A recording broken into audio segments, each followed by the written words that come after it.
ejercicio que Castoriadis hace y que a mí me parece muy, pues muy elocuente, digamos, de cómo él hace trabajar las categorías, que es precisamente el modo en el cual él aborda el mito de la horda primitiva en Freud, ¿verdad? El texto de Tótem y Tabú particularmente, ¿verdad? Ya que estamos entrando en el tema de la sesión de hoy, entonces, como siempre, voy a hacer un repaso de la sesión pasada. En una primera parte de la sesión voy primero a relativizar aquello que pudiera ser una teoría de la institución en Castoriadis, entre comillas, ¿verdad? Después voy a entrar en lo que serían, digamos, los tres momentos de ese registro, como decíamos, instituyente, instituido e institución, y siempre gracias precisamente al uso, al ejercicio, digamos, que Castoriadis hace al abordar la cuestión del mito científico de la horda primitiva en Freud. Y en una segunda parte me voy a referir a una cuestión que también tiene una gran relevancia, particularmente en lo que respecta a al encuadre de nuestro seminario, que tiene que ver con el modo en el cual Castoriadis va a analizar la redacción de la obra Tótem y Tabú, y va a analizar paralelamente el proceso por medio del cual el otro, en el pequeño clan freudiano inicial, va a ser excluido. Como ustedes saben, es la época en que Freud y el grupo en torno a él van de alguna manera a excluir a la figura de Jung, y es un paralelismo que no solamente va a ser señalado por el propio Castoriadis, sino que va a ser incluso señalado en correspondencia por el propio Freud. Freud va a decir, efectivamente, de modo más o menos entre líneas, lo que está ocurriendo en el mito de la horda primitiva, lo que yo estoy describiendo, ¿verdad? Lo que sería, digamos, la relación con el otro, etcétera, es lo que está ocurriendo al mismo tiempo al interior del colectivo de la institución naciente, que sería después la institución psicoanalítica. Entonces, esta parte, decía yo que es una sesión pesada por esas cuestiones, es decir, Castoriadis no solamente va a abordar la temática de la institución y vamos a tratar de dejar ese registro, sino que también va a entrar en el debate de lo que supone finalmente autoconstituirse por un medio distinto a aquel que supone la negación del otro, Como ustedes pueden ver ahí en ese postulado, está de por medio toda la cuestión de la institución en el caso de la sociedad autónoma, ¿verdad? Entonces, entrando ya en materia, me voy a permitir hacer un repaso muy rápido y somero de lo que fue la sesión pasada. Habíamos en un momento dado establecido también tres momentos, ¿verdad?, que serían los momentos, digamos, de intersección entre la institución social y la psique. Habíamos dicho que el conflicto que subyace a lo social no es el conflicto entre el individuo y la sociedad, sino que es el conflicto entre la psique y la sociedad. Habíamos dicho que ese momento de intersección es un momento que puede ser caracterizado por tres etapas. En primer lugar, la etapa de la separación, ¿verdad? En un segundo momento, la etapa de la sublimación, y en un tercer momento, lo que sería la culminación de las anteriores, que sería ya el proceso propiamente de la socialización de la psique, que como ustedes saben, lo hemos repetido, no vale la pena que lo tengamos muy presente, ese proceso de socialización nunca se lleva a cabo de modo completo, es decir, nunca se completa como proceso, ¿verdad? La psique siempre quedará de alguna forma en lo profundo del sujeto como esa tendencia al autoinvestimiento, digamos, ¿verdad?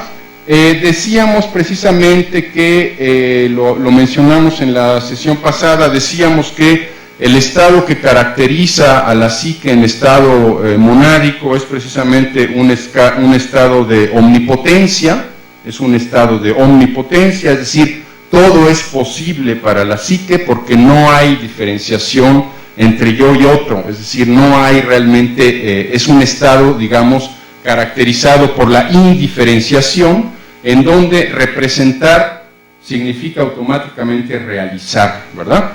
Habíamos hablado también de, en el momento en el cual se establece la separación, cómo ese esquema va a ser transferido hacia el otro, ¿verdad? Cómo ese esquema va a ser transferido hacia el otro y cómo en un momento dado, llevando la discusión ya al plano del imaginario social, las significaciones imaginarias sociales van también a jugar ese papel, ¿verdad?, de ofrecer la ilusión de una clausura, de un estado perdido, digamos, ¿verdad? Este será para Castoriadis la esencia, digamos, del fenómeno religioso, ¿verdad? Esa especie de ilusión de encontrar en una significación imaginaria social un estado indiferenciado, ¿verdad? Será de alguna manera la esencia del fenómeno religioso y de alguna manera nos va a remitir también a lo que Castoriadis va a denominar la sociedad de repetición. Esa sociedad de repetición estaría fundada en el sentido como clausura, ¿verdad? El sentido como clausura, un sentido que obviamente niega la alteridad del otro. Es decir, si hay algo que caracteriza precisamente al estado, digamos, de clausura de la psique en estado original, es precisamente la negación de la alteridad del otro, como hemos podido ver en la sesión pasada, es precisamente el fenómeno del racismo, decíamos nosotros, a diferencia del modo en el cual lo conceptualiza Hannah Arendt, decíamos que Castoriadis ve en el racismo precisamente una tendencia que no quiere la conversión del otro, sino quiere su muerte, quiere su desaparición. Decíamos en un momento dado que precisamente un fenómeno como es el fenómeno del racismo, le subyace ese odio que la psique va a sentir respecto a sí misma como otro, es decir, el individuo social, que es la institución que la sociedad y la institución social le impone a la psique para que entre en el mundo, ¿verdad? Decíamos también en esa sesión que el odio, que de alguna manera para Castoriadis es una condición casi universal del ser humano, ¿verdad?, se convierte, digamos, de un odio banal, digamos, autolimitado, en un delirio de exterminio, gracias precisamente a la significación imaginaria social de la heteronomía, es decir, la significación imaginaria social que ve el sentido en la clausura, decíamos en un momento dado, ¿verdad? Habíamos incluso hablado de esta cuestión de la sublimación heterónoma. Vamos a tener oportunidad hoy de regresar a la hora en que veamos precisamente el desenlace de eso que Castoriadis denomina el mito de la horda primitiva, el mito científico de la horda primitiva. Digamos que habría un hilo conductor entre las dos sesiones pasadas y la sesión de hoy, que precisamente consiste en esta interrogante que yo hacía y que voy a permitirme repetir al término de esta sesión y que de alguna manera queda un poco como tarea, ¿verdad?, para nosotros en tanto que seminario, es decir, en donde la institución social es capaz de autoconstituirse de manera distinta a aquella que niega la alteridad del otro. Esa es precisamente la interrogante que va a estar inspirando nuestra intervención del día de hoy y que de alguna manera nos conecta con las dos sesiones anteriores. Entrando, ese sería, digamos, rápidamente la presentación de la sesión pasada, ¿verdad? Lo habíamos trabajado también muy densamente, habíamos estado recurriendo a nuestro esquema, ¿verdad? Nuestro esquema sobre el origen de la representación. Vamos entonces ahora a entrar a lo que sería la primera parte de la sesión de hoy. En un primer momento, a mí me gustaría siempre relativizar una teoría de la institución en Castoriadis, es decir, a ciencia cierta no hay una teoría de la institución en Castoriadis. Les voy a decir por qué. En primer lugar, Castoriadis, al plantearse el problema de la teoría de la institución, nos dice, no podemos ponernos delante de la institución porque los medios para hacerlo son parte de la institución, ¿verdad? En ese sentido, lo habíamos mencionado en sesiones pasadas, cuando Castoriadis nos dice, yo soy un fragmento de la institución, se está refiriendo a esa imposibilidad. Habría en un momento dado, siempre en términos, digamos, de relativizar la teoría de la institución, la posibilidad, digamos, de cuestionarse respecto a la institución siempre y cuando se le despoje a la teoría de su significado habitual. Les voy a decir en qué términos. Que la puesta en cuestión de la institución por la elucidación de la institución solo se hace excepcionalmente posible en un momento de la historia. Esto es importante que lo tengamos muy presente. Como ustedes saben, la propia antropología filosófica de Castoriadis y el modo en el cual él integra, digamos, la relevancia política del psicoanálisis, ¿verdad?, a su planteamiento y a su reflexión, pasa precisamente por ahí finalmente. Nos dice Castoriadis, en la medida en que no podemos tener una teoría de la institución, porque los elementos a partir de los cuales podríamos hacer esa teoría son parte de la institución misma. Lo que Castoriadis está ahí de alguna manera señalando es que la posibilidad de hacer una teoría de la institución y de criticar a la institución no es una posibilidad universal, es decir, está ligada a un proyecto social. Es decir, hay una sociedad, sabemos, lo hemos repetido hasta el cansancio, ¿verdad?, que será la sociedad autónoma en proyecto, ¿verdad?, que es capaz de mirar críticamente su institución y por lo tanto de establecer algunos principios, ¿verdad?, de establecer algunos parámetros que hacen posible teorizar y analizar la institución.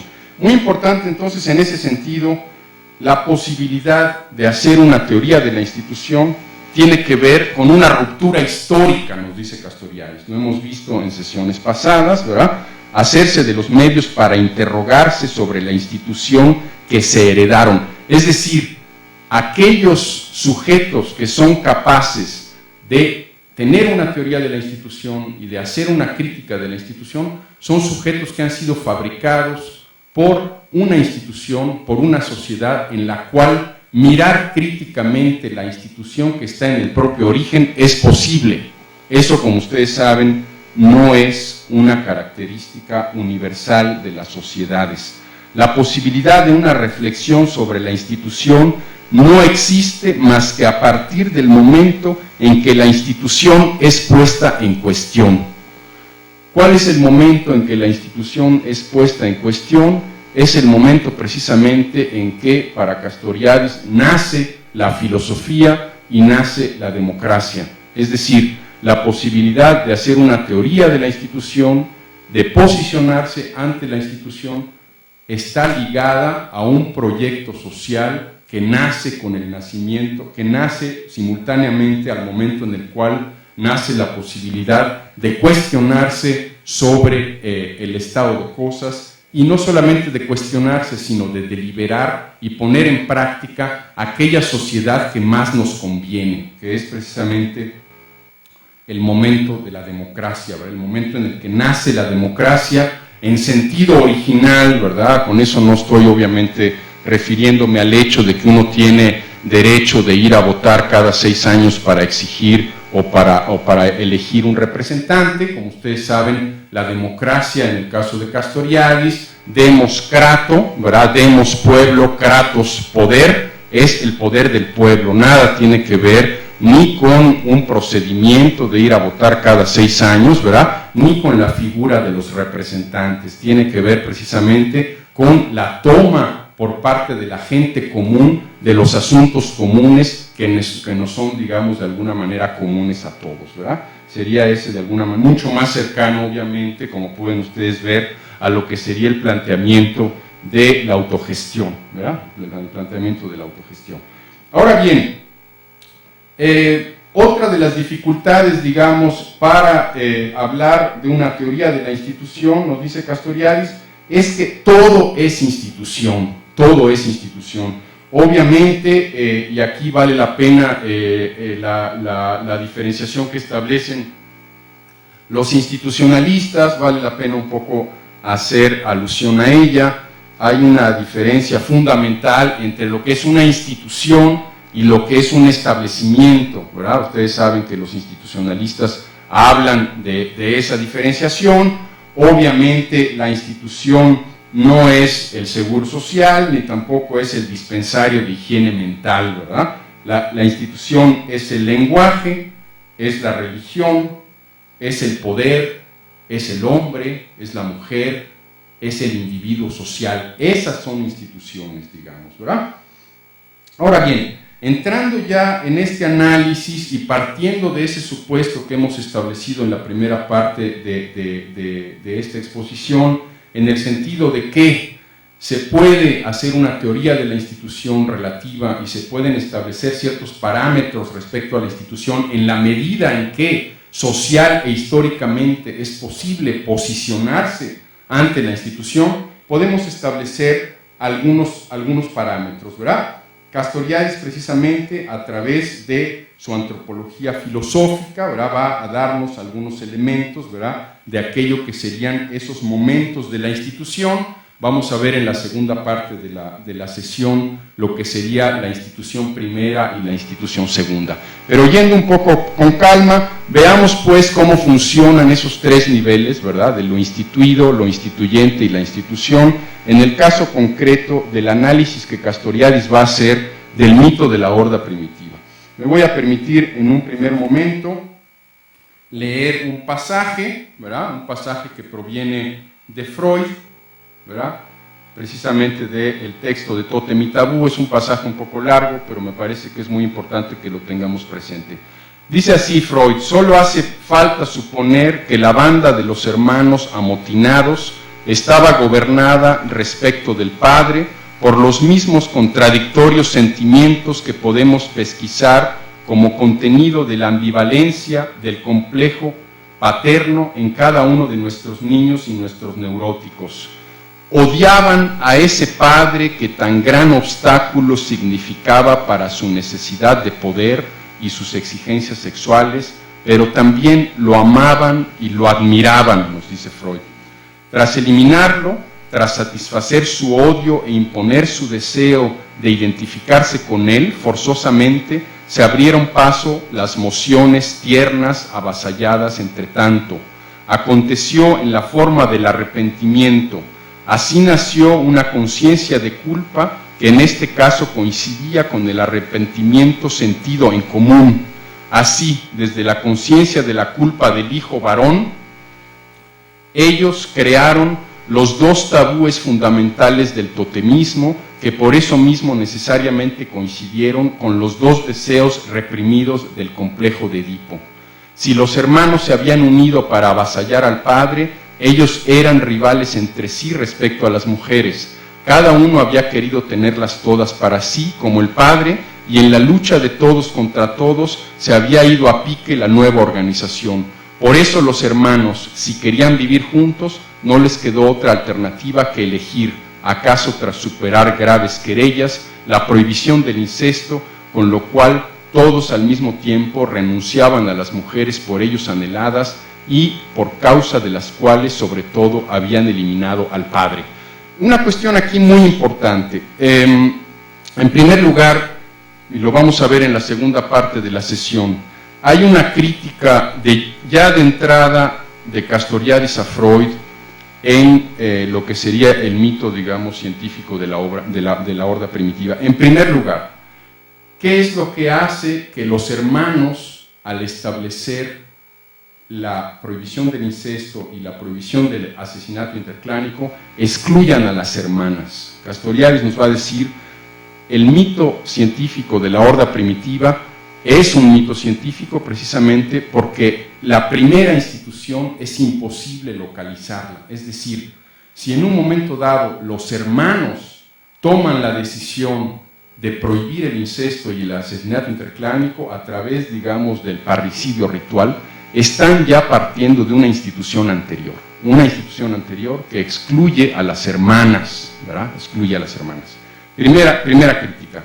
La segunda crítica, y es precisamente esta la crítica que nos va a llevar en la segunda parte de la sesión al debate, va a ser en el sentido siguiente, lo vamos a ver a través precisamente del modo en el cual Castoriadis se va a servir de esa metáfora del pequeño clan freudiano inicial. La segunda cuestión referida al mito de la horda primitiva es que la prohibición del incesto y del asesinato interclánico no incluyen la prohibición del asesinato de aquel que no es del clan, Muy importante esa parte.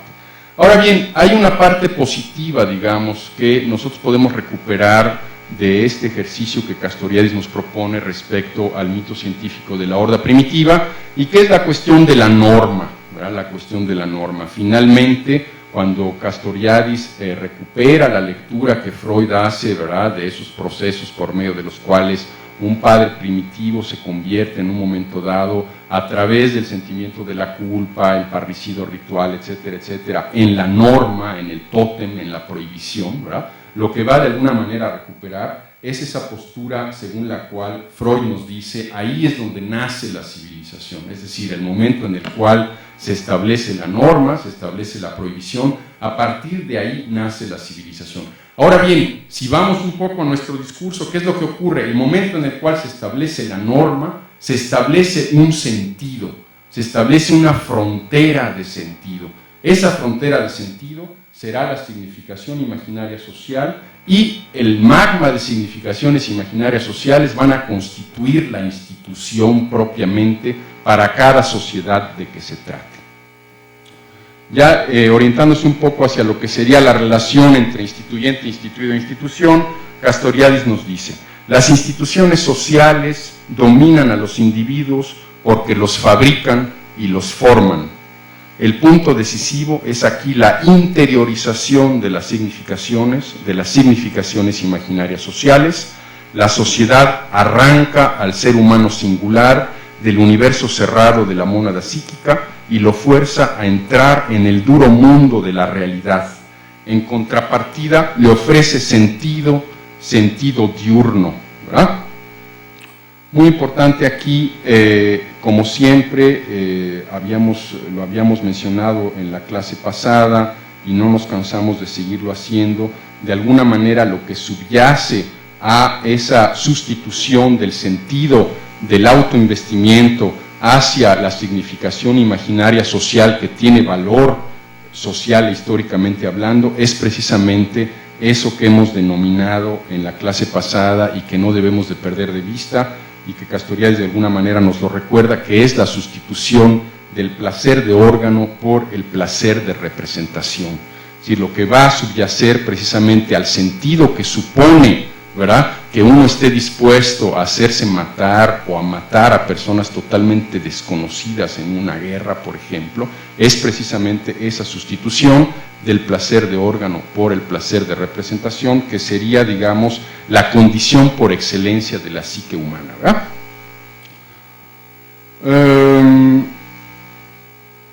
Obviamente, volviendo un poco a la cuestión de la horda primitiva, ¿verdad?, lo que va a hacer posible precisamente que los hermanos, en lo que Castoriadis va a denominar la democracia primitiva, se organicen en torno a la prohibición del incesto y la prohibición del asesinato interclánico, va a ser ese mismo traslado en un momento dado del esquema de omnipotencia hacia la norma, y por otro lado esa sustitución, digamos, del placer de órgano por el placer de representación. Ahora bien, ¿qué es lo que ocurre en el momento en el cual en la horda primitiva se establecen esas dos prohibiciones? En ese momento, ¿verdad?, aquello que había sido hasta entonces la repetición del regreso del primogénito, ¿verdad? El regreso del primogénito, el parricidio ritual, en un momento dado va a ser interrumpido. Es decir, la norma social, la prohibición del incesto y del asesinato interclánico, va a interrumpir un proceso por medio del cual la repetición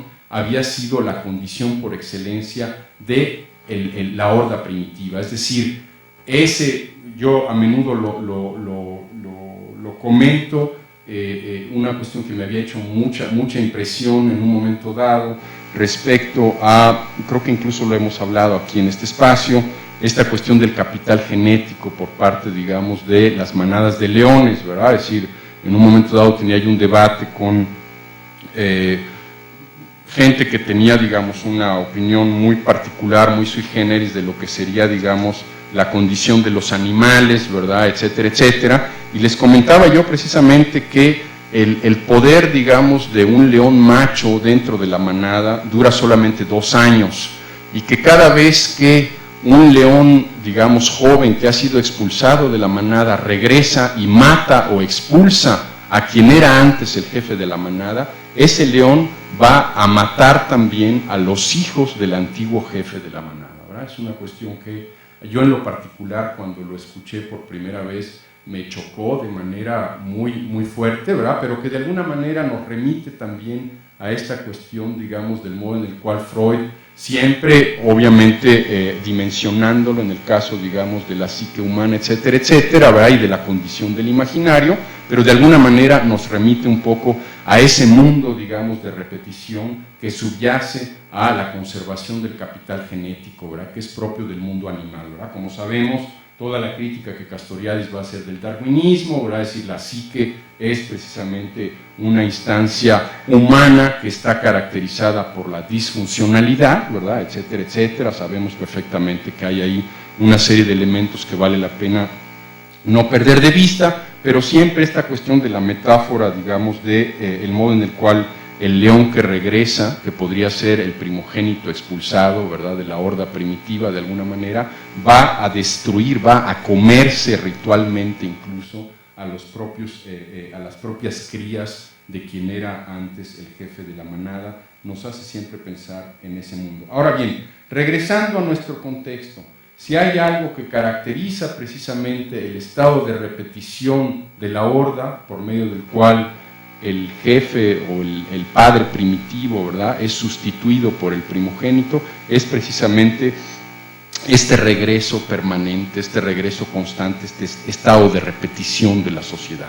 ¿Qué es lo que ocurre cuando se establece precisamente eso que Castoriadis denomina la democracia primitiva de los hermanos a través de la norma que prohíbe el incesto y prohíbe el asesinato interclánico? Se establece precisamente una interrupción de ese estado de repetición, ¿verdad? Esta parte es muy importante.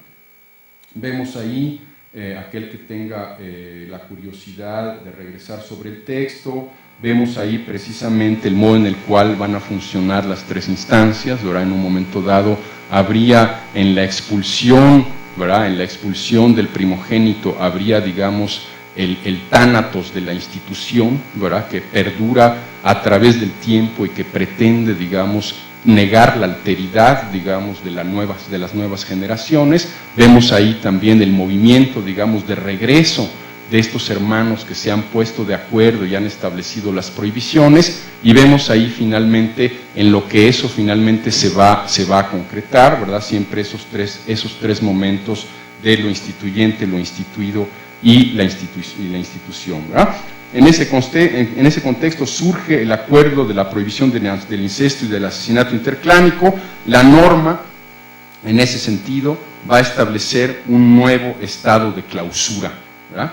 Una cuestión también muy importante aquí, es decir, de alguna manera, cuando Castoriadis va a hablar de la institución social, le va a dar siempre ese carácter, va a decir, en la enorme y digamos, masiva mayoría de los casos, la institución social se va a plantear, formular como una instancia que está fuera del alcance, es decir, de alguna manera va a inspirarse, digamos, de ese estado de clausura, ¿verdad? Nos dice Castoriadis, una identificación por la sociedad de los orígenes del mundo con los orígenes de la institución. Ese estado de clausura se va precisamente a concretar en la versión según la cual el origen de la institución es el origen del mundo, ¿verdad? El origen de la institución es el origen del mundo, ¿verdad? Las instituciones de la colectividad, estoy citando, las instituciones de la colectividad producto de su propia creación, una vez que son creadas, se presentan como dadas de una vez por todas, dadas por los ancestros, los dioses, Dios, la naturaleza, la razón, las leyes de la historia, los mecanismos de la concurrencia, etc. Lo que las hace aparecer como sagradas. Existe siempre un elemento central, potente y eficaz, de autoperpetuación, lo que llamamos en psicoanálisis un elemento de repetición, Muy importante. Ojalá y podamos regresar sobre ese tema a la hora del debate, ¿verdad? Regresando un poco a la cuestión de la democracia primitiva de los hermanos, ¿verdad? Vemos que lo que subyace como institución a esa democracia es precisamente la significación imaginaria social fundante. Voy a permitirme de nuevo hacer una cita de Castoriadis: toda sociedad hasta ahora ha intentado dar respuesta a algunas interrogantes fundamentales. ¿Quiénes somos nosotros como colectividad? ¿Qué somos los unos respecto a los otros?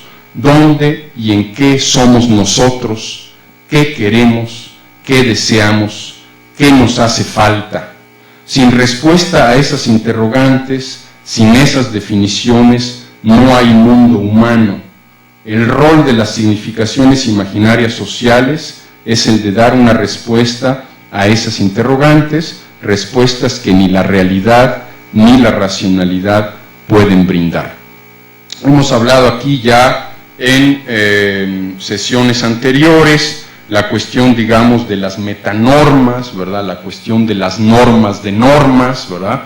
Aquellas normas que son de alguna manera imposibles de ser puestas en cuestión, ¿verdad? Sabemos perfectamente que en el caso particular de las religiones monoteístas, la interrogación respecto al origen de la norma ubica a aquel que se interroga fuera de la tradición, ¿verdad? Fuera de la tradición. Obviamente sabemos que eso también, en la medida en que las religiones monoteístas han tenido o han dejado de tener un contacto, digamos, con la filosofía, ha variado según los casos, ¿verdad? Sabemos que hay religiones que han evolucionado de modo más o menos explícito, ¿verdad? Hay otras que han quedado un poco en estado, digamos, más o menos de clausura, ¿verdad? Es así como la significación imaginaria social y la institución establece las fronteras de sentido. Esta parte es muy importante, ¿verdad? También, de alguna forma, esa institución primera, la respuesta a esas preguntas va a establecer una frontera de sentido.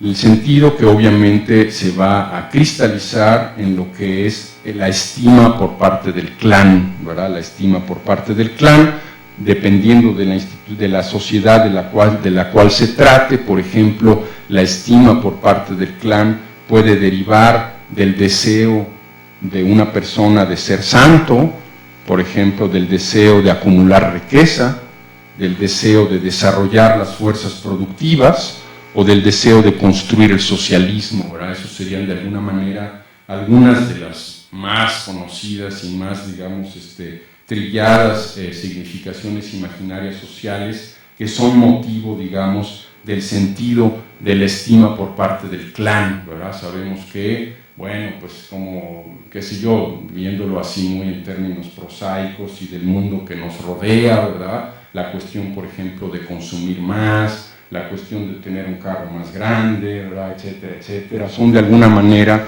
algunas de las significaciones imaginarias sociales que están en el origen, digamos, de la estima por parte del clan, ¿verdad? Es decir, aquel que tiene un carro grande es de alguna manera odiado, pero también es de alguna forma admirado, ¿verdad?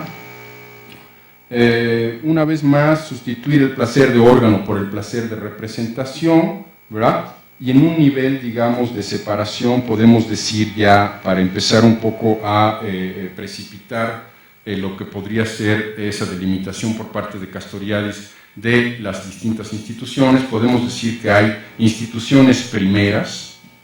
Esas instituciones primeras serían aquellas por medio de las cuales la sociedad se crea a sí misma, es decir, las respuestas, digamos, a esas grandes preguntas, ¿verdad?, que la sociedad se hace, sería de alguna manera las instituciones primeras, es decir, la institución por la cual la sociedad se crea a sí misma, por ejemplo, qué sé yo, la sociedad egipcia faraónica o la sociedad capitalista, ¿verdad?, etcétera, etcétera, ¿verdad? Habría también, digamos, instituciones segundas. En esas instituciones segundas hay dos tipos, ¿verdad? La institución transhistórica, por ejemplo, en el caso del lenguaje, el individuo o el tipo de individuo, la familia para cada sociedad, ¿verdad? Sabemos que la institución del lenguaje es una institución común, transhistórica a todas las sociedades, y habría también instituciones segundas específicas que tienen que ver precisamente con cada sociedad dada, ¿verdad? Serían, digamos, aquellas instituciones que juegan un rol central, por ejemplo, en el caso de la polis griega o de la empresa capitalista, es decir, la sociedad capitalista no tiene sentido si no hay una empresa capitalista, es realmente la institución segunda, la institución segunda específica de cada sociedad, ¿verdad? Podemos decir, podríamos, digamos, establecer la institución segunda específica de cada sociedad a la cual nos podemos estar refiriendo. Ahora bien, un poco cerrando esta primera parte de la sesión de hoy, quiero nada más regresar a un nivel menos abstracto, ¿verdad?, un poco más operativo, más específico, más político, y lo voy a hacer gracias a el recurso que para el análisis institucional supone precisamente lo que se llama la crítica institucionalista de Cardan. Como ustedes recuerdan, el texto de René Leroux, el análisis institucional, recupera precisamente la propuesta castoridiana a través de uno de sus sinónimos, como ustedes saben, Castoriadis, hasta bien entrada la década de los años 60, todavía firmaba con seudónimo porque era un extranjero en Francia y estaba, digamos, vinculado a actividades, digamos, revolucionarias. En esa medida utilizaba una serie de seudónimos, hasta donde sabemos tenía 5 seudónimos distintos, y el modo en el cual él va a ser conocido por la generación del 68, particularmente René Leroux, como ustedes saben, un militante de Nanterre, ¿verdad?, del 68, muy ligado a la corriente institucionalista y a toda la obra, digamos, que nace, como hemos visto en sesiones pasadas, de la crítica del espacio por parte de la Escuela de Urbanismo en Estrasburgo y que de alguna manera se continúa a través de la Internacional Situacionista. Bueno, René Leroux nos dice respecto a la teoría de Cardan, la teoría de la institución, la crítica institucionalista de Cardan, digamos, ¿verdad? Nos dice que Cardan parte de la unión y de la tensión entre sociedad instituyente y sociedad instituida, lo sabemos. Nos dice también que la alienación es la heteronomía instituida, es la heteronomía instituida. Recuerden ustedes la composición de nuestro término heteronomía, ¿se acuerdan? Autónomos, ¿verdad?, la norma que viene de mí; heteronomos, la norma que viene del otro, ¿verdad?, la norma que viene del otro. La alienación, en el caso de la crítica institucionalista de Cardan, sería la heteronomía instituida, es decir, sería la instancia por medio de la cual el origen de la norma es puesta en una instancia extrasocial, que puede ser, qué sé yo, la técnica para la burocracia, ¿verdad?, los dioses para la sociedad, digamos, de repetición, los antepasados, etcétera, etcétera. Entonces, la alienación es la heteronomía instituida, nos dice René Leroux cuando recupera la teoría, la crítica institucionalista de Cardan. La institución como verdadera y a la vez como falaz, como manifestación de lo social, porque lo instituyente irrumpe. Los momentos de revolución apuntan a darse de nuevo una institución, lo social instituyente se aparta. Muy importante aquí En el caso de Castoriadis, no hemos visto cuando hemos trabajado la cuestión, digamos, de la sociedad abierta y del carácter trágico de la democracia. Es decir, en el caso de la teoría de la institución en Castoriadis y del modo en el cual recupera esa teoría el análisis institucional, no hay teleología posible, es decir, no hay un momento final al cual tenemos que llegar de alguna forma. El destino de lo instituyente es la institución, es decir, el destino de la vida es la muerte, ¿verdad? Es la destrucción, y esa destrucción es fuente de nueva vida, digamos, ¿verdad? Destrucción, creación. Recuerdan ustedes, vamos a tener oportunidad de revisitar toda esa parte cuando analicemos en las sesiones siguientes, espero, lo que serían las tres parejas que constituyen, digamos, el universo de lo griego occidental propiamente, que serían la pareja del caos y el cosmos, la pareja del tiempo y la creación, y la pareja de la physis y el nomos, la physis y el nomos.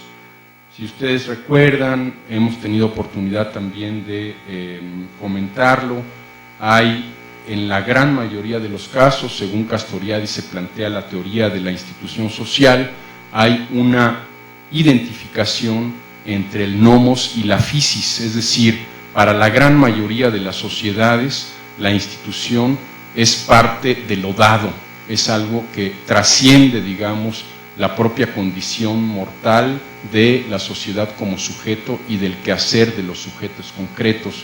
En el caso de la sociedad autónoma, como hemos visto en lo que acabamos de formular, ¿verdad?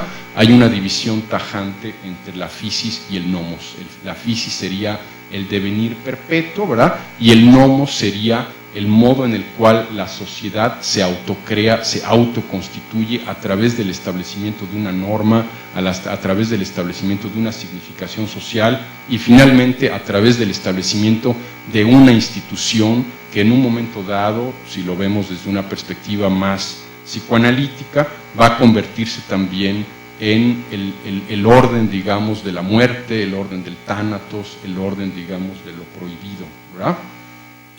La victoria final de la burocracia, sería desde la perspectiva, digamos, de cómo René Louraux recupera la crítica institucionalista de Cardán, sería en este caso la derrota permanente de la espontaneidad, ¿verdad? Aquí una cosa muy importante también, lo hemos visto cuando hemos trabajado el modo en el cual Castoriadis critica la burocracia y critica la burocracia como un estado, digamos, institucional de repetición basado precisamente en la omnipotencia de la técnica. Louraux nos va a decir, la burocracia en la crítica institucionalista de Cardán sería precisamente la prueba de la derrota permanente de la espontaneidad. Vemos aquí también un poco el rasgo, ¿verdad? El rastro, digamos, de los propios planteamientos freudianos, particularmente la segunda tópica, la cuestión, digamos, de pulsión de vida, pulsión de muerte, eros y tánatos, ¿verdad? Cardán critica la institución, la alienación es autonomización de las instituciones con respecto a la sociedad, es decir, para Cardán la institución será el momento en el cual la sociedad se aliena a sí misma de alguna forma, ¿verdad? Y será de alguna manera el destino de todo movimiento de autoinstitución sería precisamente ese momento de autoalienación que responde, digamos, a la constitución de la institución como una instancia que no puede ser cambiada, como una instancia que no puede ser de alguna manera modificada por el quehacer de los seres humanos concretos. Hola, buenos días. ¿Qué tal? Bueno, la cuestión que a mí me surgió tiene que ver con la posibilidad de hacer equivalentes los términos que plantea por un lado Castoriadis entre institución, instituyente, instituido, y aquellos otros términos que René Louraux retoma en el análisis institucional, que provienen de Hegel, a propósito de lo universal, lo particular y lo singular. ¿Hay una equivalencia término por término entre estos conceptos o hay que tomar sus reservas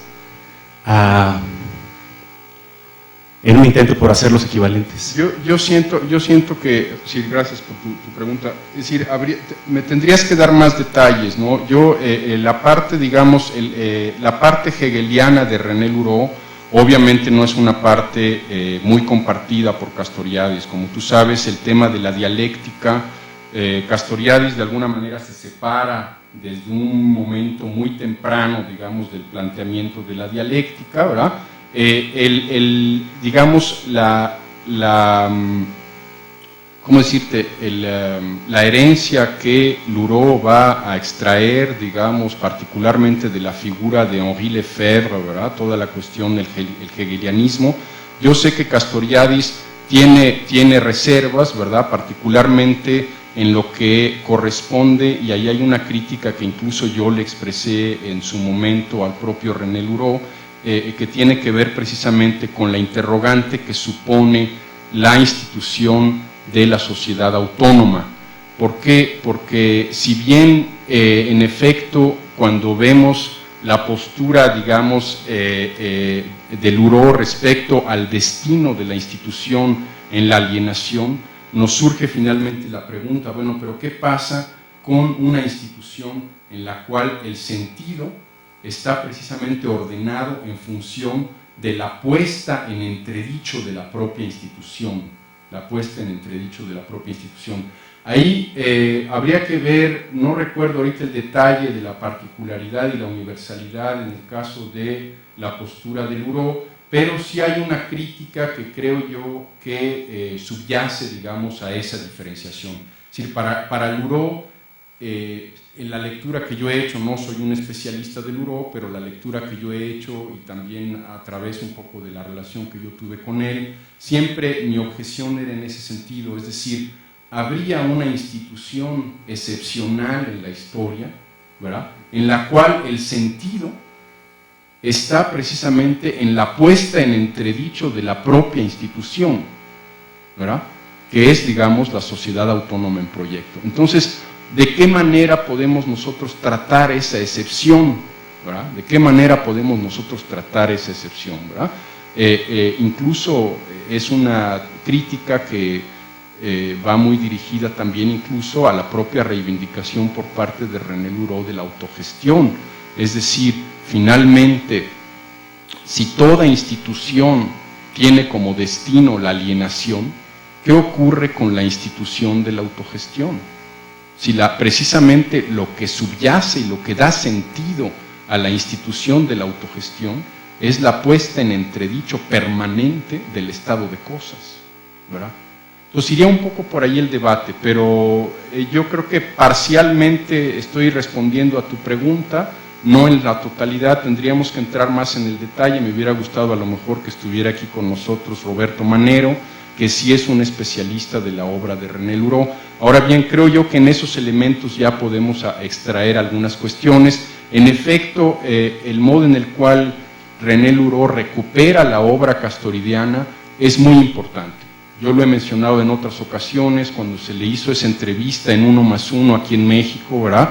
René Luró nunca se cansó de repetirlo, es decir, nosotros nos inspiramos en gran medida, ¿verdad?, de la obra castoridiana, de lo que sería su concepto de institución y su concepto de imaginario, ¿verdad? La cuestión de la autonomía nos parece fundamental. Es decir, realmente René Luró siempre tuvo la generosidad, cosa que no siempre ocurre en el ambiente francés, ¿verdad?, de reconocer el gran mérito, digamos, de Castoriadis. Ahora bien, hay algunas cuestiones en las cuales efectivamente Castoriadis y Luró no andaban juntos. Una de esas es precisamente la cuestión, digamos, de la dialéctica, ¿verdad?, la cuestión de la dialéctica y el tema precisamente de el llevar la crítica institucionalista a la propia institución en la sociedad autónoma y en particular a la cuestión de la autogestión. ¿Ok? Vale. Nada más una cuestión, no alcancé a escuchar bien, solo esta asociación de los tres momentos que recupera Luró en relación con Hegel.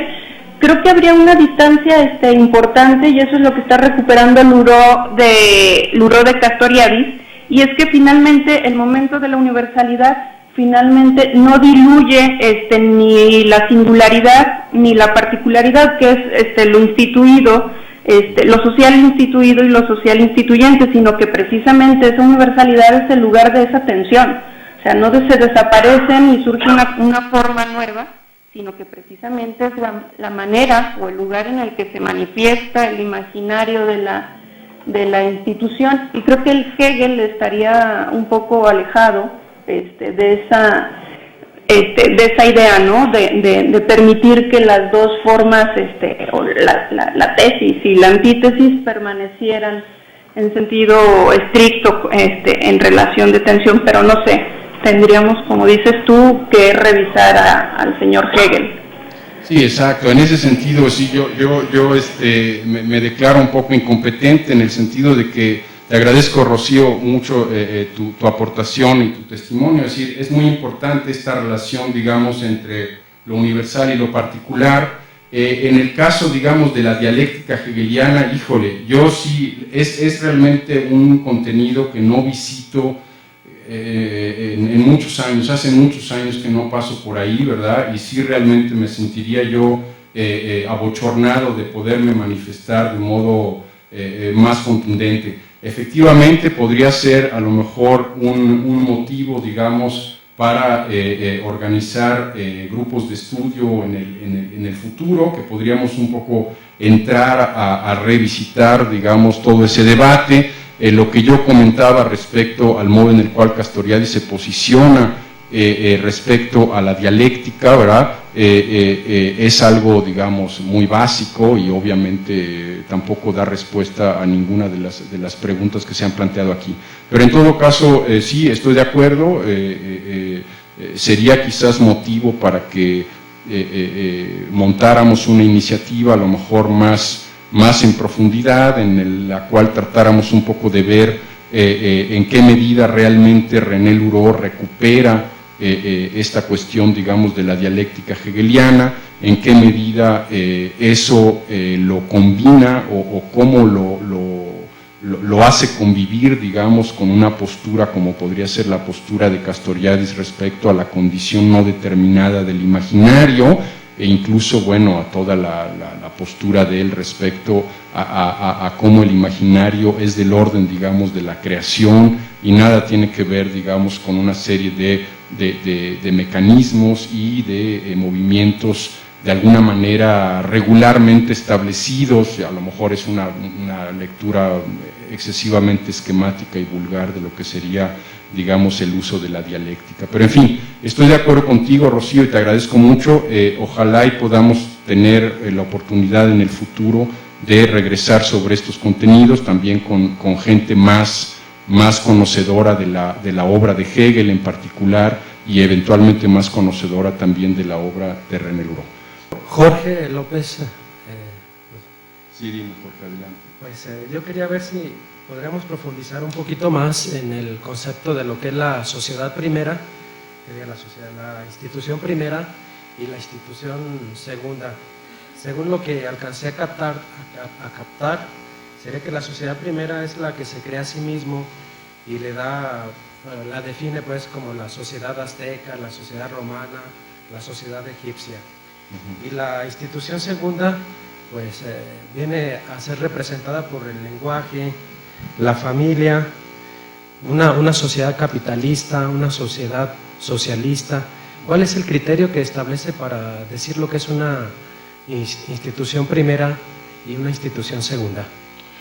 Sí, muy bien, gracias, Jorge. O sea, el modo en el cual yo lo he leído es en los términos siguientes, es decir, la institución primera sería, digamos, la institución que se funda a partir, digamos, de la respuesta a las preguntas fundamentales, es decir, aquellos momentos en los cuales la sociedad se responde a sí misma, ¿verdad?, a esas preguntas, ¿verdad?, donde dicen, bueno, ¿quiénes somos? ¿Para qué estamos aquí? ¿Quiénes somos nosotros y quiénes no, digamos, ¿verdad?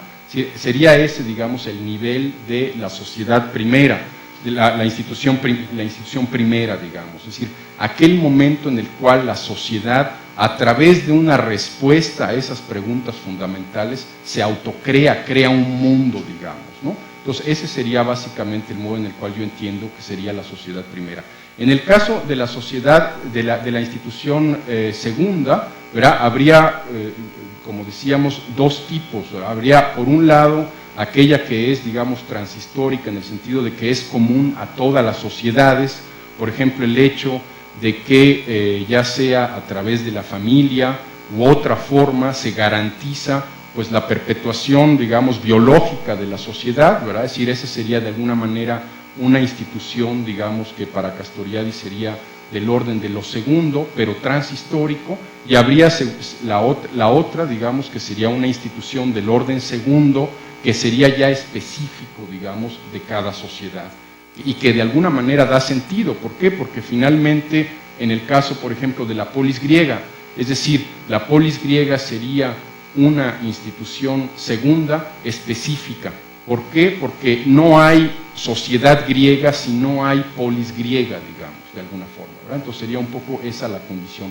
Creo yo que hay, repito, algunas diferenciaciones ahí que creo yo que sí son útiles, ¿verdad? Serían útiles, y sobre todo serían útiles por lo siguiente. Yo creo que cuando decía yo estas tres parejas, ¿verdad? El physis y nomos, tiempo, creación, caos, cosmos, ¿verdad? En el caso de la sociedad autónoma en proyecto, estaba yo tratando de poner un poco el dedo sobre esa cuestión. Es decir, para Castoriadis, como decía yo al inicio de la exposición, el tema de la teoría de la institución y el tema de la crítica de la institución está ligado a una ruptura, es decir, no es algo que toda sociedad está en condiciones de hacer. Es decir, hay sociedades, y aquí un poco regresamos a nuestra interrogante, que la vamos a volver a formular al final de esta sesión, es decir, hay sociedades, en la gran mayoría de los casos, las sociedades se autoconstituyen gracias a la negación de lo otro, es decir, el nosotros, ¿verdad? El nosotros es en función de aquello que no somos nosotros, ¿verdad? Es decir, nosotros somos aquello que no son los otros de alguna forma, ¿verdad? ¿Qué es lo que ocurre con el caso de la sociedad autónoma en proyecto y del modo en el cual en el núcleo, digamos, de la sociedad autónoma en proyecto conviven estas tres parejas, physis, nomos, tiempo, creación, caos, cosmos?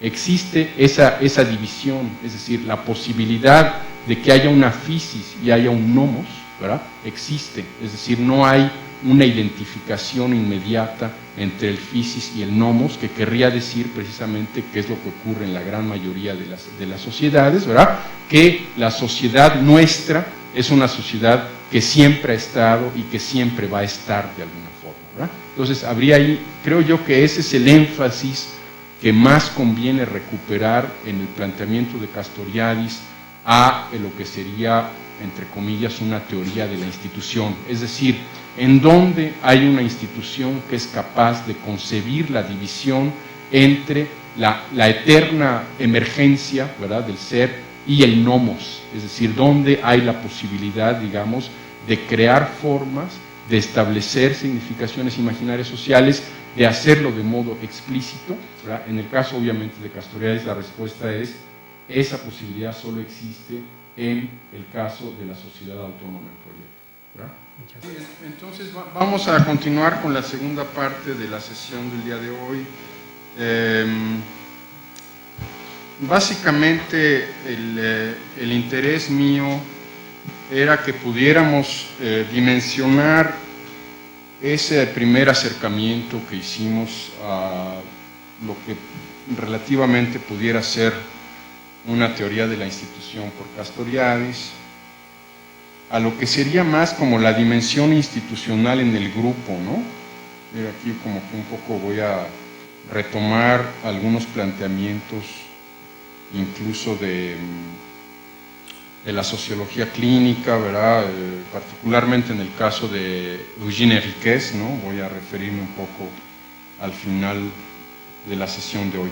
Entonces, el interés mío era un poco el de dimensionar, como decía yo antes, esos aportes respecto a la institución, a lo que sería, digamos, la vida al interior de los grupos, ¿verdad? Hemos tenido ya ocasión de trabajar un poco el tema cuando hemos analizado lo que fue, digamos, el acta de autodisolución, de socialismo barbarie, cuando trabajamos también la parte de la crisis del pase en la escuela de Lacan, de alguna manera nos estuvimos refiriendo a esa dimensión institucional del grupo, ¿verdad?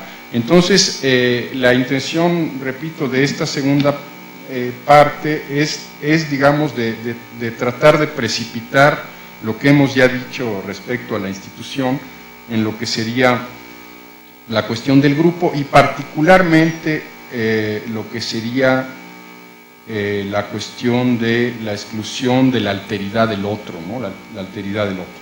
Decíamos entonces en un primer momento que una de las críticas que Castoriadis va a hacer a Freud cuando habla del mito de la horda primitiva es que excluye lo que sería la prohibición del asesinato de aquel que no es del clan, ¿verdad? Es decir, Castoriadis dice, bueno, efectivamente, cuando se habla de que se prohíbe el incesto y se prohíbe el asesinato interclánico, se deja de lado lo que sería el asesinato de aquel que no es del clan, pues, ¿no? Entonces, un poco Castoriadis va a utilizar esto para entrar en esa metáfora que, como les comentaba yo, nos sirve un poco de ejercicio para ejemplificar la dimensión institucional del grupo, que es la metáfora del pequeño clan freudiano inicial.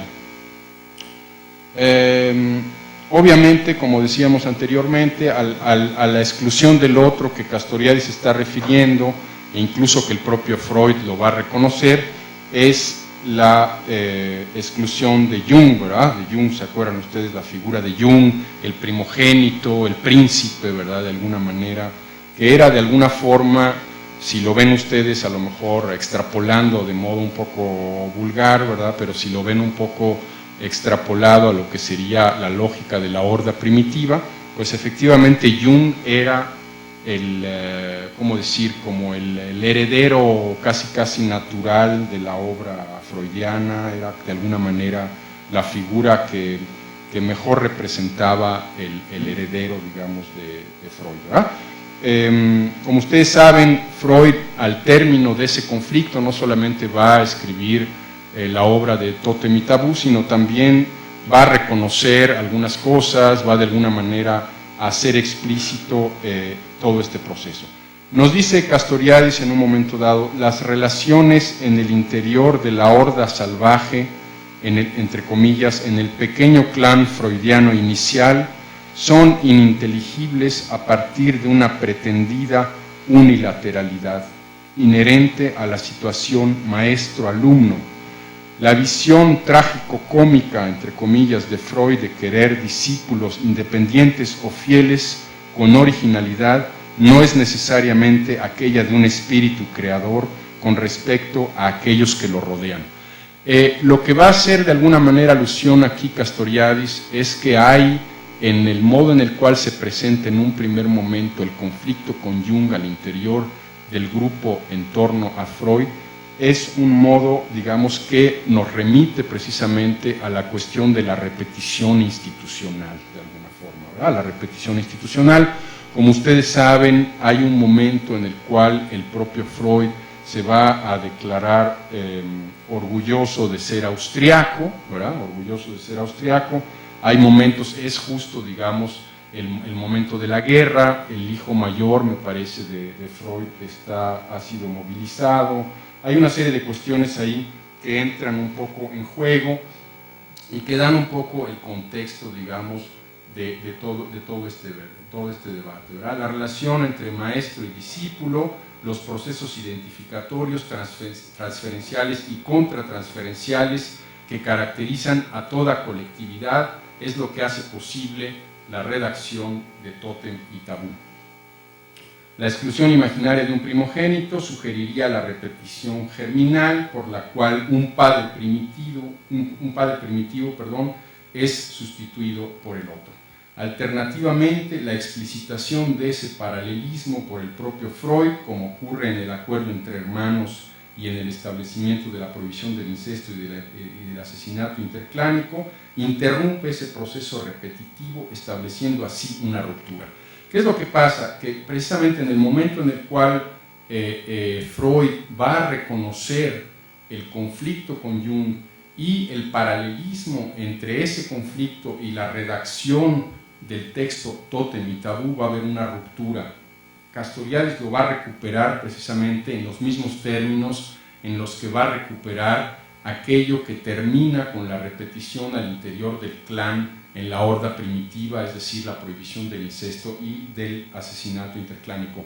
Es decir, en el acto de establecimiento de la prohibición y en el acto de explicitación por parte de Freud de lo que sería, digamos, ese movimiento hacia la exclusión del otro, que es Jung, hay una ruptura precisamente del proceso de repetición institucional, ¿verdad? Entramos un poco ya en el campo de lo que serían los términos provenientes también del análisis institucional.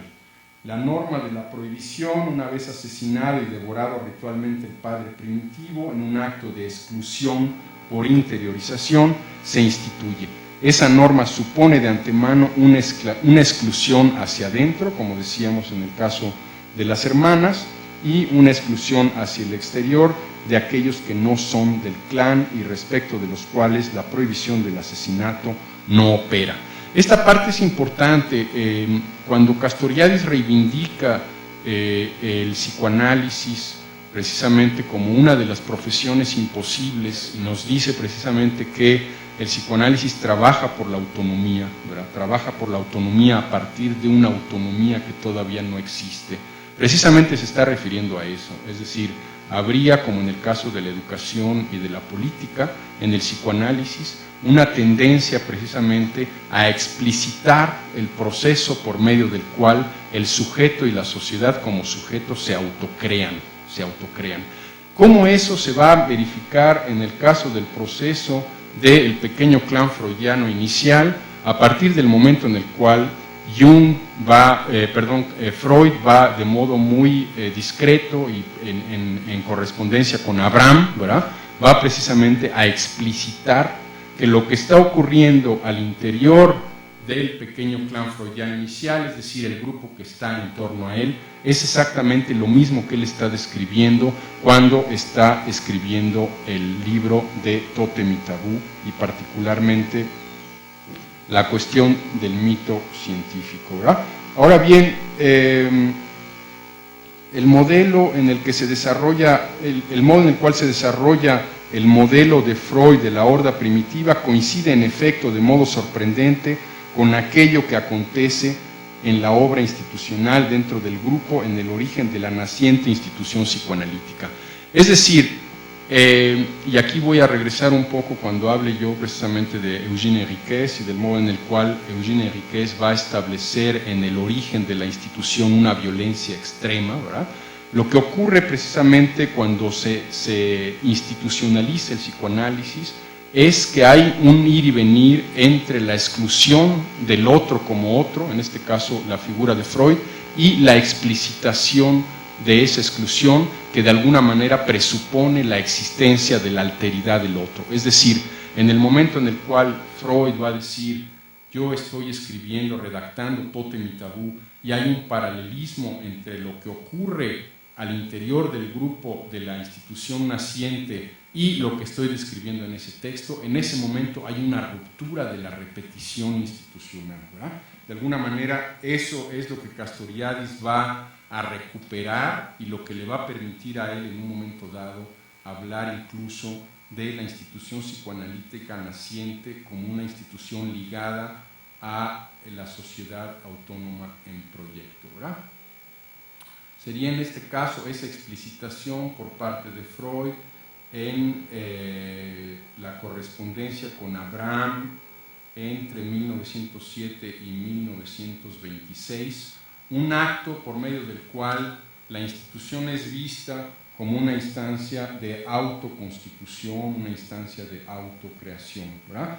Es muy importante en este sentido que veamos en este ejercicio, digamos, que Castoriadis nos propone de análisis, digamos, de la dimensión institucional del grupo a través de lo que sería el clan freudiano inicial, que veamos cómo las tres instancias que hemos venido trabajando, instituyente, instituido e institución, se van a definir en función de la alteridad, ¿verdad?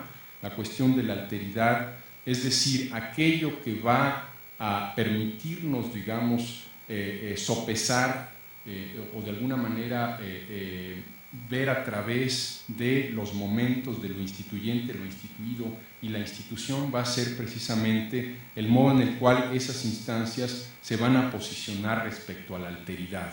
Como hemos dicho ya en varias ocasiones, si hay algo precisamente que va a definir a la institución en términos generales, ¿verdad? Y en la gran mayoría de los casos es precisamente la negación de la alteridad, ¿verdad? El hecho de que la institución se va a posicionar como algo que está más allá de la emergencia, del tiempo, etcétera, etcétera, ¿verdad? Nos va a remitir precisamente a esa condición de la institución por medio de la cual es ocultada la alteridad que supone la historia, el ser y el devenir de alguna forma, ¿verdad? La omisión respecto al sentido que puede tener la supresión del otro que no es del clan, de alguna manera también nos va a hablar de esa tendencia a negar la alteridad, es decir, suprimir al otro que no es del clan tiene que ver precisamente con esa especie de tendencia a recurrir a un estado perdido, que es el estado, digamos, de autoinvestimiento y que de alguna manera hemos estado trabajando en sesiones pasadas. Esa fórmula, digamos, por medio de la cual instituyente, instituido e institución se van a definir respecto a la alteridad, es una fórmula que está en el origen del nacimiento de la institución en general. Es decir, toda institución en un primer momento, ¿verdad?, se va a posicionar respecto a la alteridad de lo otro, digamos, ¿no? En la gran mayoría de los casos, como ustedes saben, esa alteridad va a ser asimilada. ¿Se acuerdan ustedes? Hemos recurrido mucho a esta cuestión del silogismo del sujeto cuando hemos hablado de que en términos generales lo que subyace a las sociedades, ¿verdad?, es esa lógica según la cual yo estoy bien, por lo tanto soy el bien, tú no eres yo y por lo tanto tú no estás bien, tus dioses no son verdaderos, ¿verdad? Esta cuestión, digamos, del silogismo del sujeto, cómo ese silogismo del sujeto se va a precipitar a nivel, digamos, de lo que sería la institución social, ¿verdad? Sabemos, lo hemos visto un poco a través del abordaje que hemos hecho del fenómeno del racismo, sabemos que en la gran mayoría de los casos las sociedades ven en los otros o en las otras sociedades algo que es menos, algo que es más y muy rara vez algo que es igual, que además no tendría caso porque lo que es igual no es otro, y solamente en casos muy excepcionales que, como sabemos, Castoriadis va a identificar con el proyecto de la sociedad autónoma, el otro es visto como otro, el otro es visto como otro. Aquí una cuestión que es también muy importante, cuando precisamente hablamos del planteamiento freudiano, particularmente la cuestión de la escisión del sujeto, ¿verdad?, estamos un poco refiriéndonos a la misma cuestión, es decir, finalmente la relación entre instancias consciente e inconsciente es una relación que supone que hay otro que me habita de alguna forma, ¿verdad? Si, de alguna manera, si hay en un hilo conductor, digamos, un elemento común tanto a la política como creación, como a la educación y como al psicoanálisis, es decir, ese elemento común es precisamente la existencia del otro, es decir, el psicoanálisis parte del supuesto, o el supuesto que lo funda, es el hecho de que hay un otro que a uno lo habita, ¿verdad? En ese sentido, bueno, toda la crítica y el posicionamiento de Sartre respecto al psicoanálisis es muy emblemática, ¿verdad? Para Sartre, obviamente,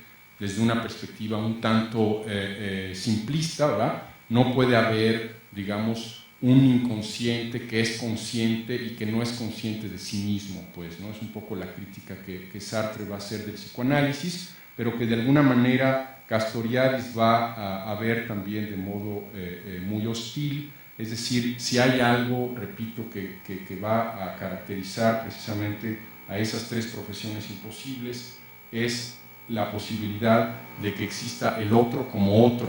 ¿Por qué? Porque la educación, lo hemos dicho ya en este espacio, una educación que no, digamos, promueve o que no fabrica la autonomía, que no fabrica un sujeto autónomo, es una educación que fracasa. La política supone la existencia de un estado de cosas que debe de ser cambiado, la política como el espacio donde la sociedad se autoinstituye y transforma sus propias instituciones, y el psicoanálisis, en la medida en que aspira precisamente a establecer una relación distinta entre las instancias, las tres profesiones imposibles suponen precisamente la existencia del otro como otro, ¿verdad? En ese sentido, volviendo un poco a nuestra metáfora del pequeño clan freudiano inicial, en la explicitación, en el acto de explicitación del paralelismo que mencionábamos por parte de Freud, habría, digamos, un acto de autoinstitución,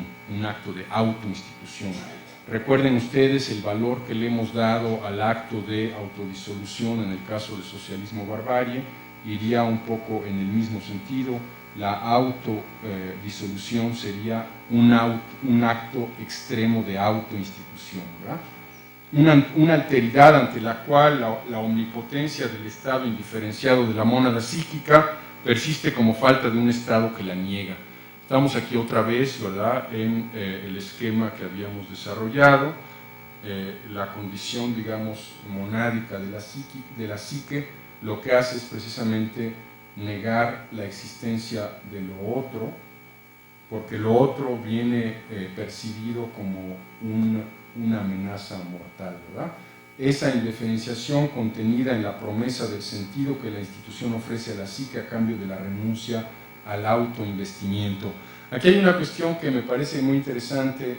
Castoriadis, cuando va digamos, a cerrar el análisis que hace de esta metáfora, digamos, del pequeño clan freudiano inicial, va a referir una frase que Freud escribe en un pedazo de papel al final de su vida. Aquí está Ana, no sé si voy a decirlo bien en alemán, ¿verdad? A ver si me haces la corrección, ¿verdad? Pero la frase dice así, dice Ich bin die Brust, que en castellano, según la traducción que Castoriadis hace, quiere decir yo soy el seno, yo soy el seno. Entonces, no sé si lo dije bien, Ana, pero bueno, ahí me corregirás, ¿verdad? Sí, básicamente, ¿cuál es el sentido que tiene, digamos, esta frase de Freud? El sentido que tiene es precisamente que ese yo ser el seno es precisamente la indiferenciación entre el yo y el objeto externo, ¿verdad? Si un poco remitiéndonos un poco a lo que sería todo el trabajo de Melanie Klein respecto a la representación del seno en ausencia y a lo que sería, digamos, el seno bueno y el seno malo, ¿verdad? Freud, en el momento en el cual escribe yo soy el seno, se está refiriendo a ese estado perdido, digamos, ese estado perdido donde no hay diferenciación entre yo y el objeto externo, ¿verdad?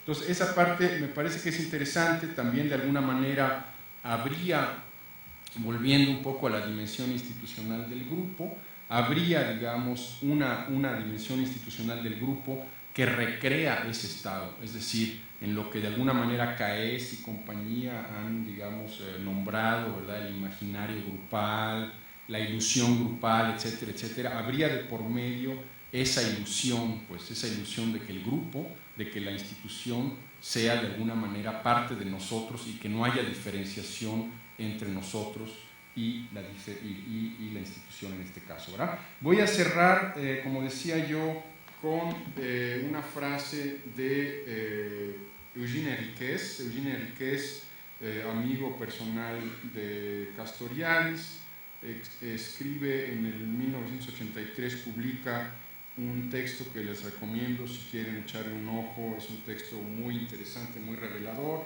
El texto se llama, en francés se llama De la Horde à l'État, que quiere decir de la horda al Estado, ¿verdad? De la horda del Estado.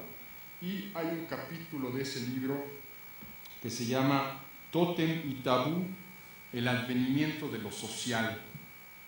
El advenimiento de lo social. Enriquez, ¿verdad? Porque es, bueno, Enriquez es, tengo un debate con mi director de tesis, porque él es en realidad un pied noir, es un francés nacido en Túnez, de origen sefaradita, Entonces su apellido no se escribe con acento, ¿verdad?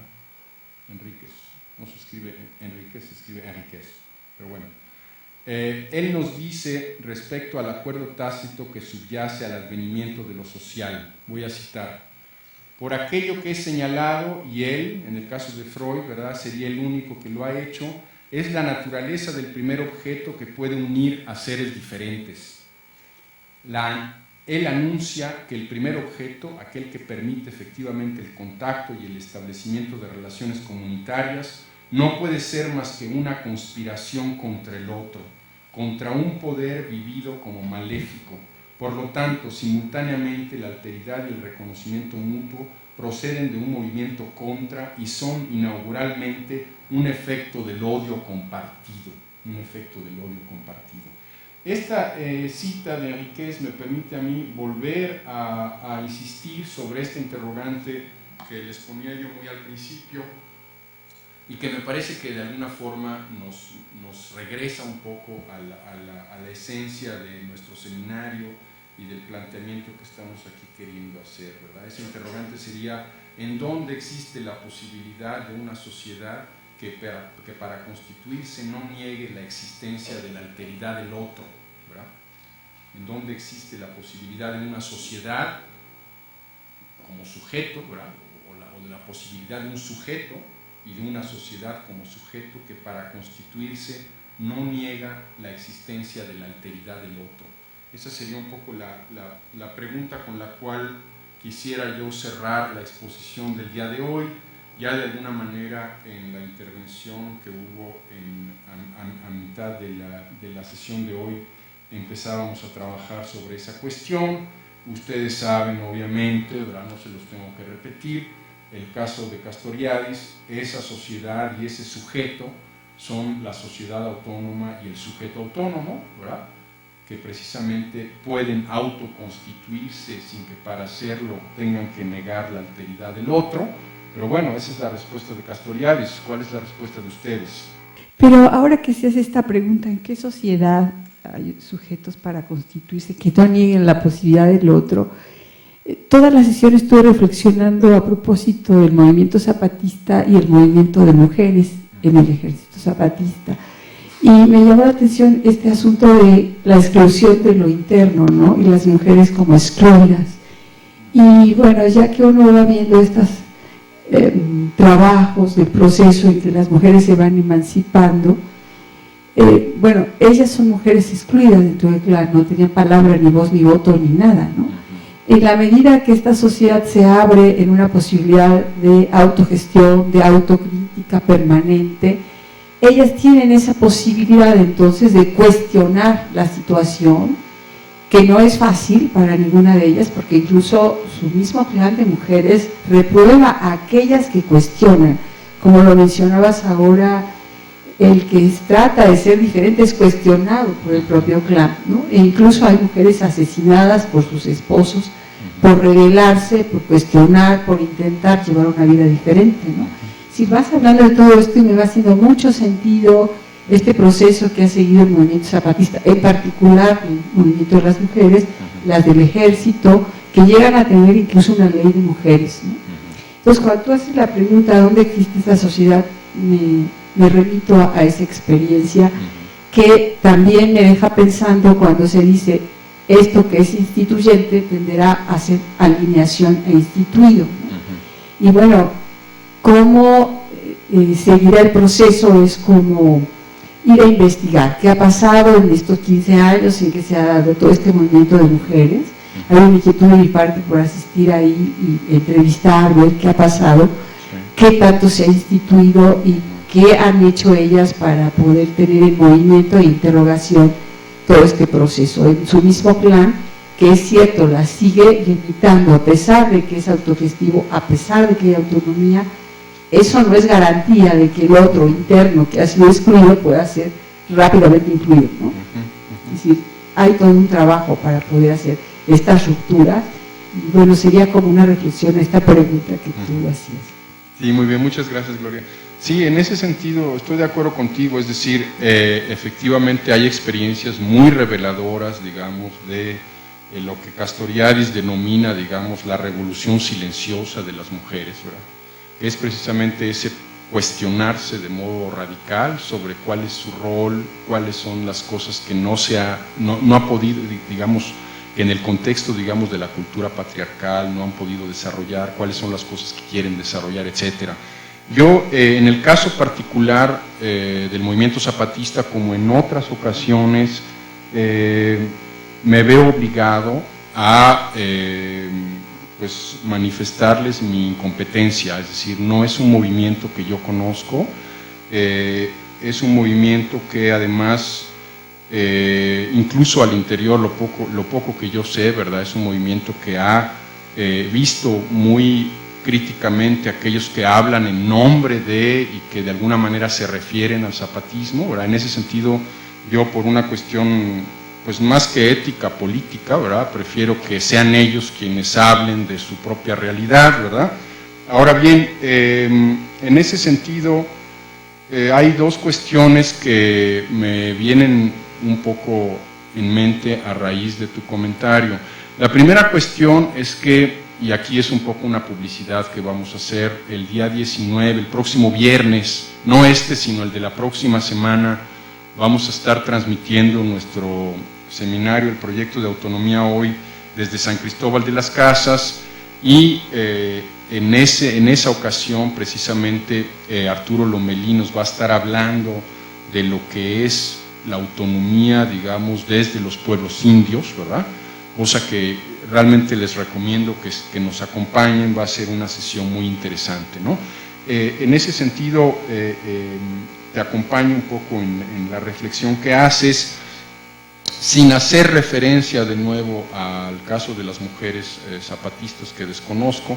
Yo puedo, por ejemplo, ver en algunas tendencias del movimiento feminista ese proceso, digamos, de institucionalización.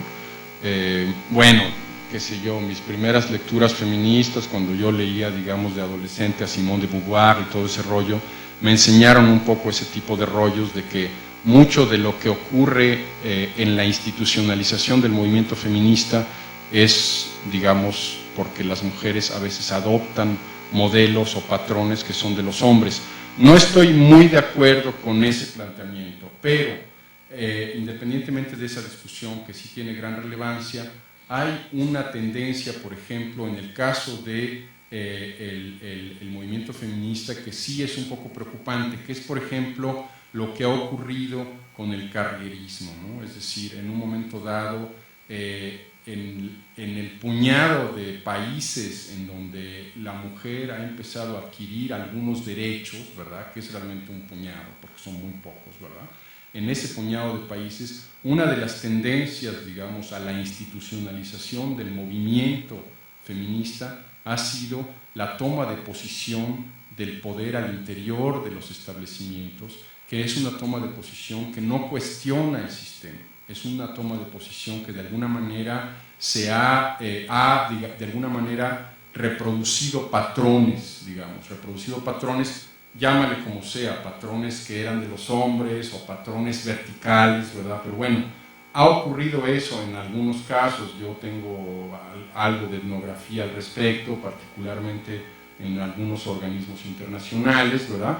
En donde efectivamente las mujeres que se reivindicaban del feminismo, ¿verdad? De alguna manera se han conformado a la verticalidad de las burocracias, etcétera, etcétera, ¿verdad? Entonces, ese tipo de posturas nos pone siempre ante esta cuestión que tú mencionas muy atinadamente, Gloria, es decir, el movimiento de la sociedad instituyente es un movimiento perpetuo, y ese movimiento en cualquier momento puede burocratizarse y convertirse en institución y en pura repetición, pues, ¿no? Eso es algo que de alguna manera nos remite mucho a esa condición trágica de la democracia, en el sentido de que ese social instituyente es una fuerza, digamos, que irrumpe, pero en un momento dado puede convertirse también en una fuerza conservadora que trata de alguna manera de establecer parámetros por encima, digamos, del devenir y de la propia alteridad, ¿no? Pero bueno, en principio estamos un poco, caminamos juntos en esa reflexión.